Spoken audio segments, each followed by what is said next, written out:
Salve, salve, meus queridos! Tudo beleza? Como é que vocês estão? Tudo tranquilo aí? Oh, beleza! Vamos dar continuidade ao nosso conteúdo com a graça de Deus. Vamos lá? Bom, você se lembra, meu querido e minha querida, que nós falávamos na aula anterior que Dom Pedro, por uma série de questões, por uma série de fatores, acaba abdicando ao trono brasileiro. Lembrou? Então, essa abdicação ao trono brasileiro vai pegar o país de calça curta. Por quê? Porque, afinal de contas, o filho dele, Dom Pedro, a quem ele abdica o trono em favor do seu filho Dom Pedro de Alcântara, tem menos de 6 anos completos. Portanto, pela Constituição, que foi outorgada em 1824, ele não pode reinar sobre o país. Então, o que vai se suceder? Vai começar na nossa história, em função desse processo de impossibilidade do jovem, da criança Dom Pedro reinar sobre o país, vai ter início o período que nós chamamos de período regencial. Isso mesmo, que vai durar de 1831 até 1840. Ô, mas Marcão, o que é esse período regencial?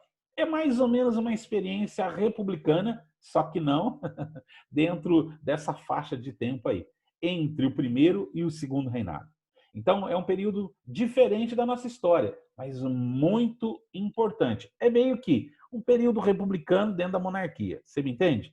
É mais ou menos. É só uma força de expressão para você conseguir compreender o processo que nós vamos vivenciar aí durante esses 9 anos, beleza? O jovem Dom Pedro, nessa imagem, nessa pintura aqui, um moleque, um adolescente, mas quando o pai dele volta para Portugal, ele tem menos de 6 anos ainda. Portanto, pela Constituição, ele não pode reinar. Por isso, o Brasil vai ser governado por regentes. Isso mesmo. O poder, o governo do país será entregue a regentes naquele período. Ou seja, homens que serão escolhidos pela Assembleia Geral, né, conforme previa a Constituição de 1824. Então, para poder governar o país até que o jovem Dom Pedro tivesse a idade necessária para isso. Portanto, presta bem atenção, era um período transitório, de caráter excepcional, era provisório, certo? É uma transição, isso tem que ficar muito claro. Esse período é um período de caráter provisório, não será permanente, tá bom? Porque quando Dom Pedro atingisse sua maioridade, aí ele ia poder assumir o trono sossegadamente, sem problema algum. Tá conseguindo acompanhar? Então é um período de caráter provisório, entendeu? Provisório. Transitório, porque marca a transição política até que Dom Pedro tenha maioridade para ser coroado como Dom Pedro II, o que aconteceu, certo? Então, assim, é um governo que tem data para acabar. É um período que tem hora para acabar. E ele acaba exatamente quando Dom Pedro atinge a sua maioridade e, sobretudo, a maioridade política. Tranquilo? Então, é transitório, é provisório, é de caráter excepcional, tem hora para acabar, tá? Mas é um período importantíssimo da nossa história. Por quê? É um período cheio de instabilidade política. Há uma instabilidade interna muito grande nesse período. Não é para menos, né, gente? Pensa só. Nós viemos de uma independência que teve lá os seus percalços, embora não tenhamos uma guerra de independência, mas a gente teve tensões ligadas àqueles que eram fiéis aos portugueses, sobretudo lá no Nordeste. Tropas portuguesas, lideranças portuguesas, comerciantes portugueses, a gente que estava interessado em manter a estrutura portuguesa de poder, beleza? Bom, o país começou a caminhar com a sua emancipação, mas nós sofremos duras crises econômicas e também a crise política. Sobretudo a crise política em função da abdicação de Dom Pedro. Pô, imagina só, o regente resolve abrir mão do país, abrir mão do trono, o rei, o imperador, pelo trono português. Óbvio que isso não caiu bem, a população não aceitou bem. Existe o medo de uma recolonização aí ainda. Existe o medo de, sei lá, Portugal de repente querer tomar de novo essa bagaça aqui. Você entende? Então, há uma instabilidade nas províncias, o que acabou gerando em alguns desses lugares uma grande insatisfação com o governo regencial. Resultado, nós vamos ter agitações internas e também revoltas em algumas dessas províncias. Desculpe. Revoltas, galera, inclusive, que vão gerar um grande risco para o país. O maior risco que nós vivemos no período regencial é esse aí. Risco de fragmentação, risco de perda da unidade política, risco da fragmentação territorial. É isso mesmo. O Brasil teve no limiar, ou seja, quase, nós tivemos aí um processo separatista interno. Embora essas rebeliões, essas revoltas nas províncias se arvoraram a querer se separar do Brasil, mas ainda não aconteceu. Mas é um período marcado pela instabilidade política, pelas agitações, que acabaram provocando, né, uma série de revoltas nas províncias e elas colocaram em risco a nossa unidade política e territorial. Foi por um triz, ok? Foi por um triz que esse troço não aconteceu. E é claro, né, por causa disso, nós vamos ter a necessidade de uma estabilização da nação. Bom, que só vai chegar efetivamente quando Dom Pedro se torna imperador. Quando Dom Pedro é aclamado, Dom Pedro II é coroado imperador do Brasil. Beleza? Tudo tranquilo até aqui? Bom, Marcão, mas é um período regencial, como é que é esse período? Você deve se recordar que nós tivemos 4 regências durante todo o período regencial. A primeira delas, que é a regência, obviamente, trina provisória, que é aquela que só organiza o processo para escolher uma regência permanente, ou seja, durante um tempo permanente, porque ela tinha um tempo de mandato, tá? E ela era trina, porque nós temos 3 regentes governando o país. Então, nós temos a primeira, de abril a julho de 1831, chamada Regência Trina Provisória. Depois, logo na sequência, é eleita pela Assembleia Geral a Regência Trina Permanente, que vai até 1834.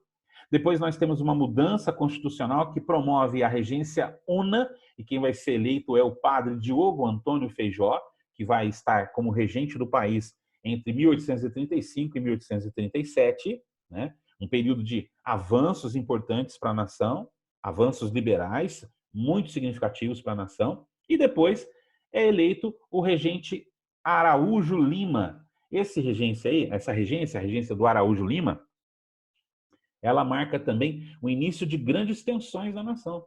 Tá? Já durante a regência do Feijó, nós começamos a ter o processo de estouro dessas revoltas aí. Mas é na regência do Araújo Lima que a coisa sapecou, tá? De 1837 a 1840.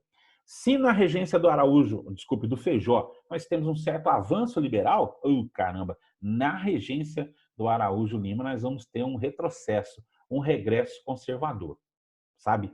Um excessivo centralismo de governo que acaba piorando a situação daquelas revoltas que eu comentei com vocês e que nós vamos estudar, beleza? É fundamental que a gente entenda isso aí.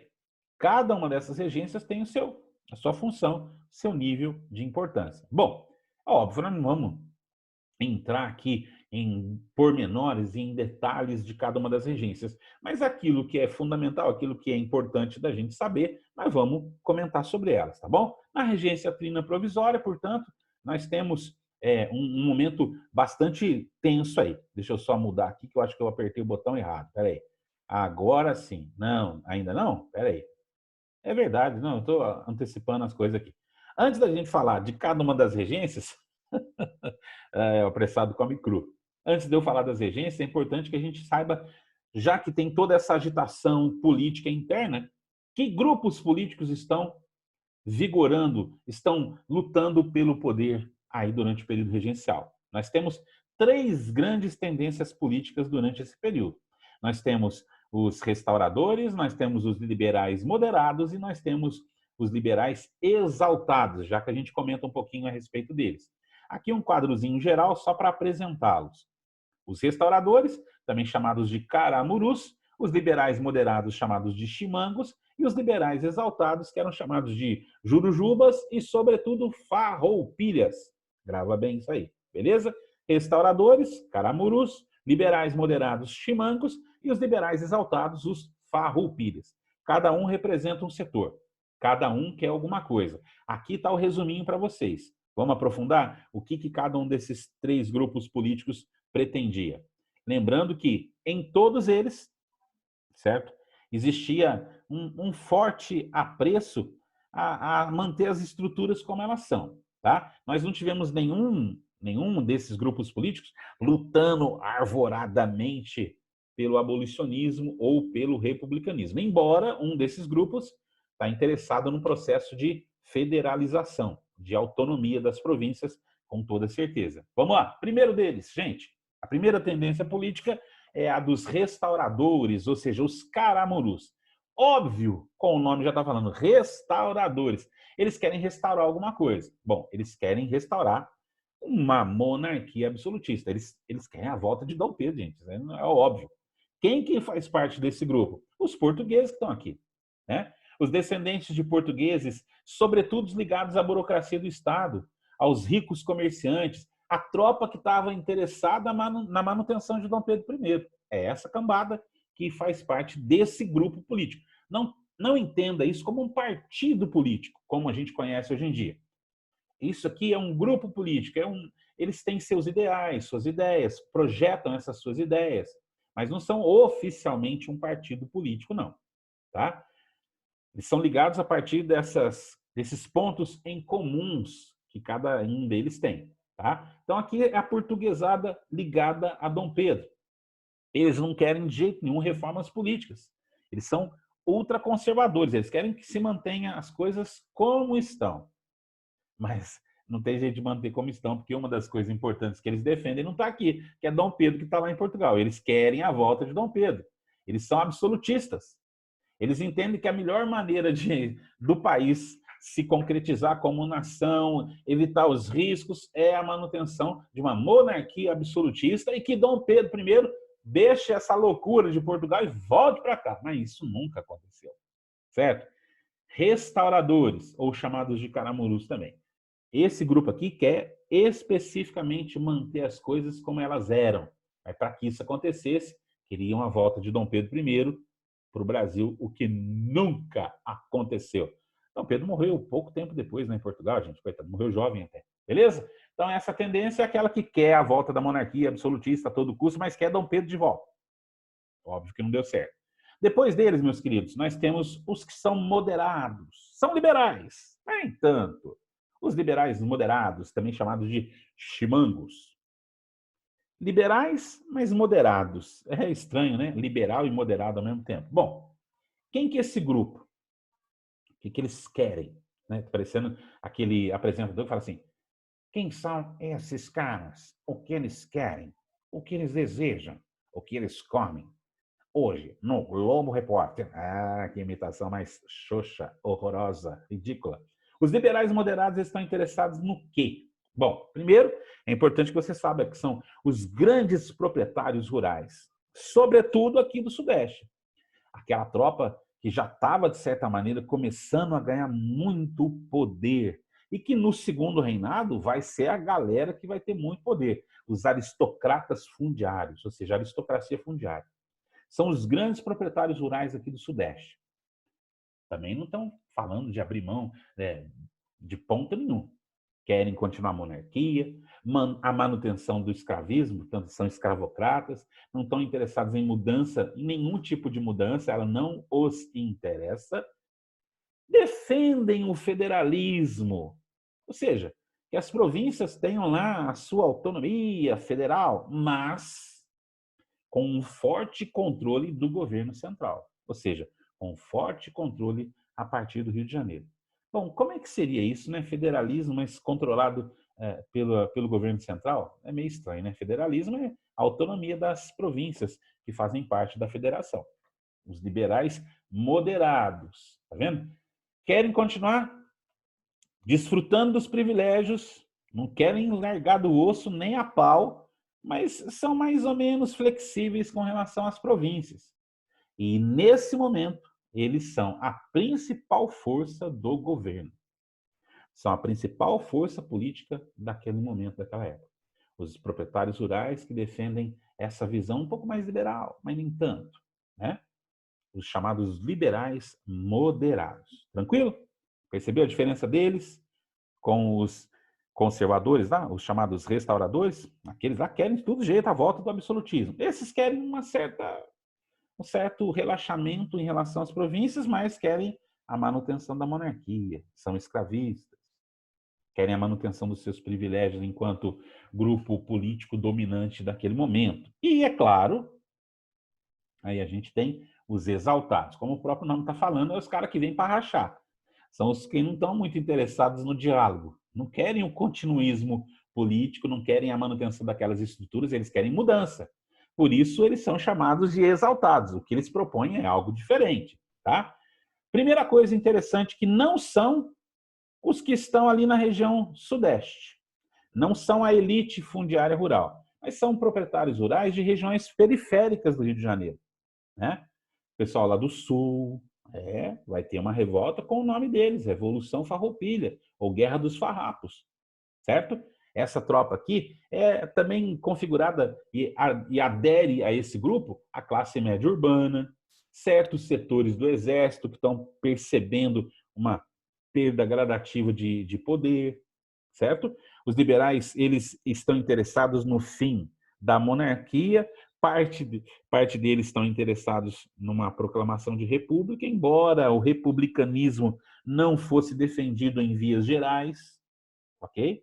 Mas é um grupo que está promovendo, está propondo uma ruptura com o legado estrutural político que nós tínhamos naquele momento. Defendem um certo federalismo das províncias. Mas esse grupo aqui é o grupo que mais vai ter dificuldades para poder concretizar os seus objetivos, porque eles vão ser contra a corrente, né? Vão estar nadando contra a maré, que é a maneira como a gente costuma falar também. Entendeu a jogada aqui? 3 grupos políticos, cada um deles querendo uma coisa. Cada um desses 3 grupos políticos interessados na manutenção do seu status, na manutenção do seu poder, ok? Voltando ali para vocês verem aquele quadrinho original, olha lá. Esse quadrinho representa bem o que eu acabei de falar aqui para vocês, ó. Beleza? Nós temos os comerciantes e militares portugueses nos restauradores que querem a volta de Dom Pedro, né? Querem o absolutismo, mas isso aqui em 1834 já vai meio que ser sugado, vai acabar. Nos liberais moderados, nós temos uma aristocracia rural que apoia o padre Diogo Antônio Feijó, querem o federalismo, mas depois uma monarquia centralizada, e os liberais exaltados, que é a classe média urbana, que pensam na descentralização, no federalismo, né? Pensam numa abertura política, numa autonomia provincial e até mesmo no voto direto. Perceberam? 3 grupos diferentes, que depois vão passar por reformulações aí durante o próprio período regencial, ok? E é isso que vai acabar construindo os partidos políticos da época de Dom Pedro II. Bom, vamos prosseguir aqui, meus queridos. Aqui mostra como que é a configuração política, como vai se desenhar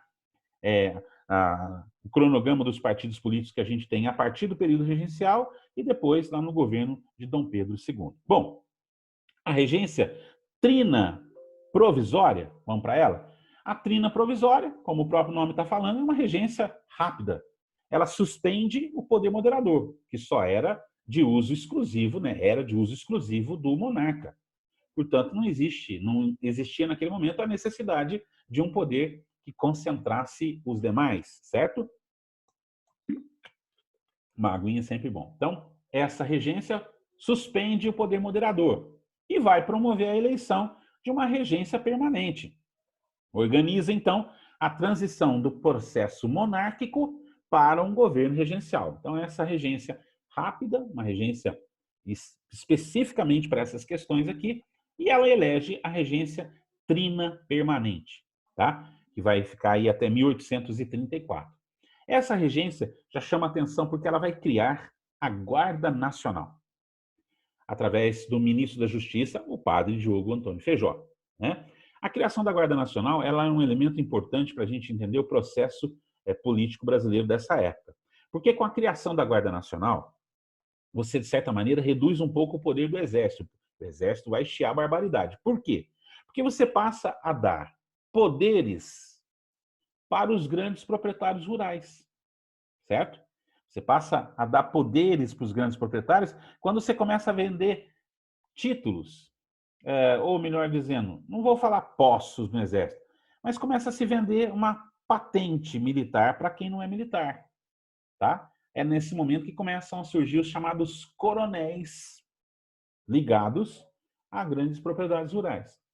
A patente ela era vendida ou até mesmo eleita entre os chamados cidadãos ativos, os eleitores daquela época. Lembre-se que o voto ainda era censitário. Quem controlava a Guarda Nacional? Os coronéis. Entenderam? Os coronéis políticos é que controlavam a Guarda Nacional.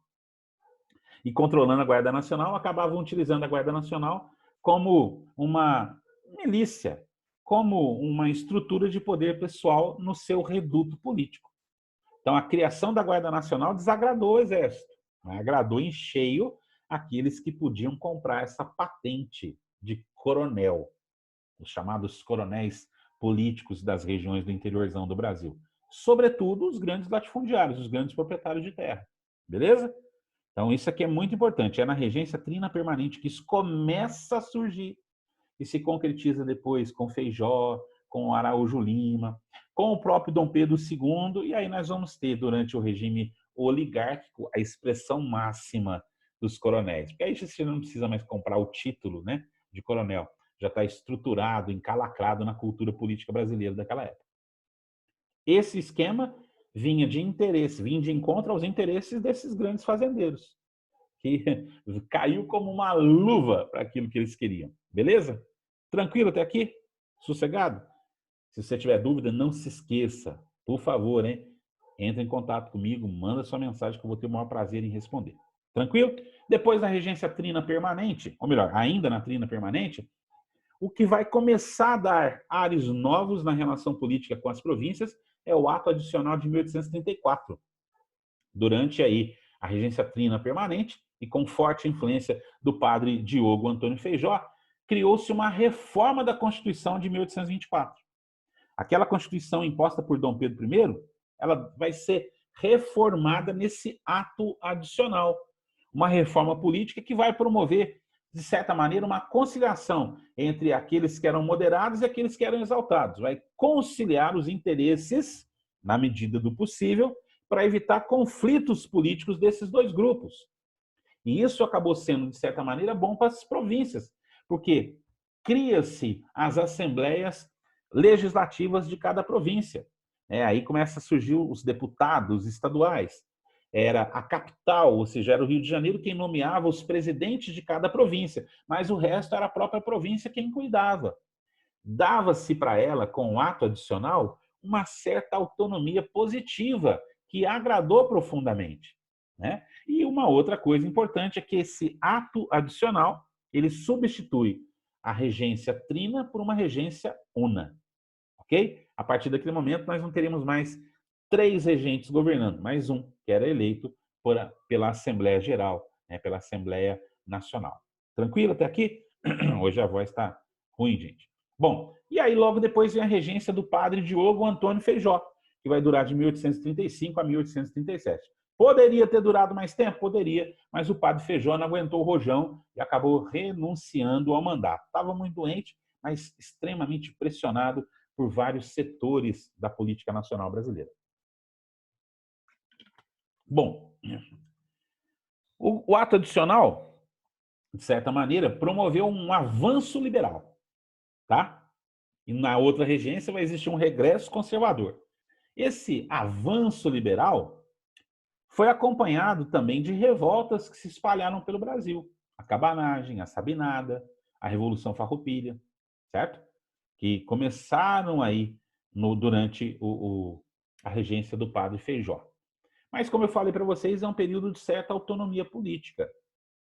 As províncias, nesse período, nesse curto período, tiveram bons avanços e vão reclamar profundamente quando o governo do Araújo Lima, o próximo regente, retira o ato adicional, reforma o ato adicional e o extingue.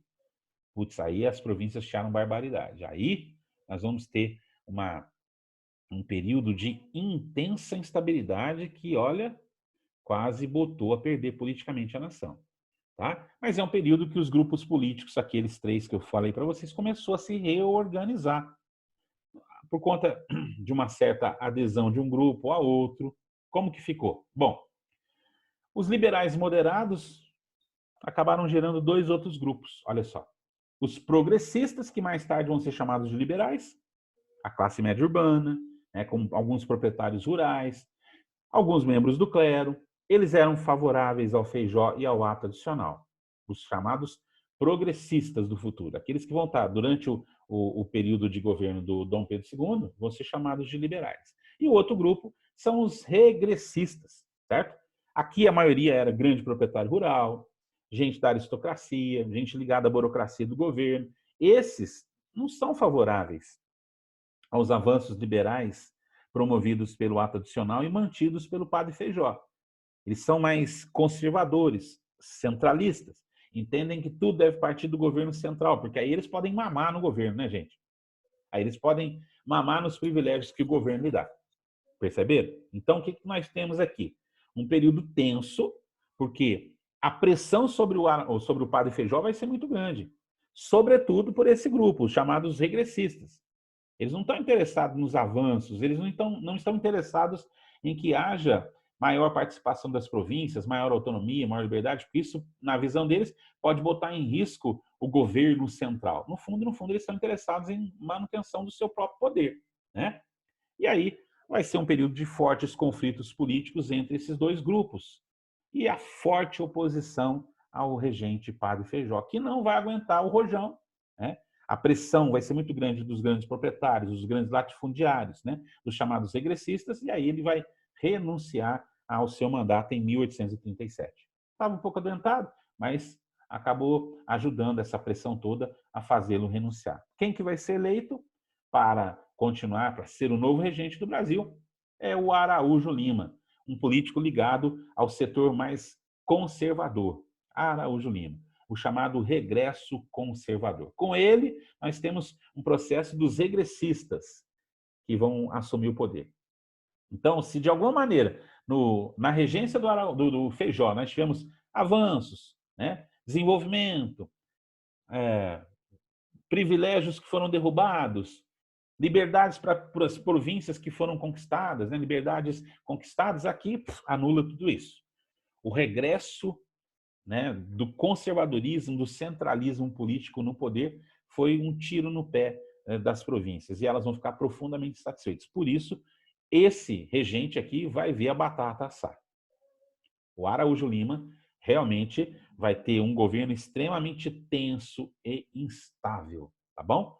E aqui, o retorno da centralização política, e com isso nós vamos ter a reforma do ato adicional, e com a reforma do ato adicional nós vamos ter a anulação de tudo que foi promovido por ele, e isso gerou uma onda de grande insatisfação por todo o país, né? E isso acabou gerando o quê? Uma regência marcada por instabilidade política, uma regência marcada por crise interna, por revoltas nas províncias, e aí era necessário apacentar, pacificar. O que nós vamos fazer com as nossas províncias do jeito que está? A solução qual seria? Pacificar o país através de Dom Pedro II. Mas ele não tem idade suficiente ainda. O que nós vamos fazer? Bom, vamos tentar então antecipar a maioridade de Dom Pedro.